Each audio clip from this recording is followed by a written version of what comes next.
High বন্ধুরা, সকাল সকাল ঘুম থেকে উঠে পড়েছি কারণ আজকে একটু ঘুরতে যাবো। তার জন্য ঘুম থেকে উঠে ফ্রেশ হয়ে আগে মা চা দিয়ে দিল, চাটা খেয়ে নিলাম। তারপরে আমার যেটা কি ডিউটি, লালুকে বিস্কুট খাওয়ানো। তারপরে বসে গেলাম ময়দা মাখতে।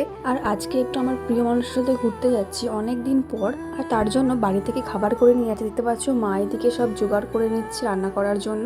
আজকে আমি রান্না করছি না, আজকে মাই রান্না করছে। আমি এখানে সাজতেই ব্যস্ত ছিলাম, চুলটা হালকা স্ট্রেট করে নিলাম। দেখো এদিকে মা রুটি করে নিয়েছে, ওর জন্য আমি একটা প্যাকেটের মধ্যে পুড়ে নিলাম। আর এটা এখন কষা খেতে দিয়েছে, রুটিটাকে ঠিক করে নিলাম। তারপরে মা এদিকে মাংসটাও করে নিল, মাংস কষা। এটা মা ভালো করে বাস্কর মধ্যে করে দিয়ে দেখো প্যাকিং করে দিল ভালো করে। তো ফাইনালি আমি রেডি হয়ে বেরিয়েও পড়েছি। আর জানো তো বন্ধুরা, শান একটু জানে না যে আমি বাড়িতে খাবার নিয়ে যাচ্ছি বলে। ও আমাকে অনেক সারপ্রাইজ দেয়, তাই ভাবলাম আমিও একটা ছোট্ট সারপ্রাইজ দেবো ওকে। এই যে ব্যাগটা নিয়েছি দেখছো, এই জন্য ব্যাগটা চাপা দেওয়ার জন্য এই পঞ্চুটাও নিয়েছিলাম। ব্যাগটাকে পুরো ঢাকা দিয়ে দিয়েছিলাম পঞ্চুটা দিয়ে। যাই হোক মা আমাকে দিতে এলো। দেখো ফাইনালি শান এসেও গেছে। আর এত সেজে গুজে কার হেলমেট পরতে ভালো লাগে বলো, কিছু করার নেই, হেলমেট পরতেই হবে। এরপরে চলে এলাম পেট্রোল পাম্পে, গাড়িকে তেল খাওয়াতে হবে তার জন্য।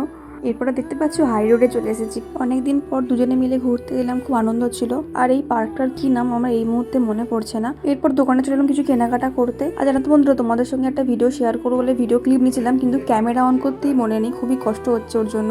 যাই হোক ছাড়া, তারপরে ফুচকা আর চুরমুর খেয়ে এলাম। ভিডিওটা কিরকম লাগলো কমেন্টে জানিও, আর সাবস্ক্রাইব করতে ভুলটা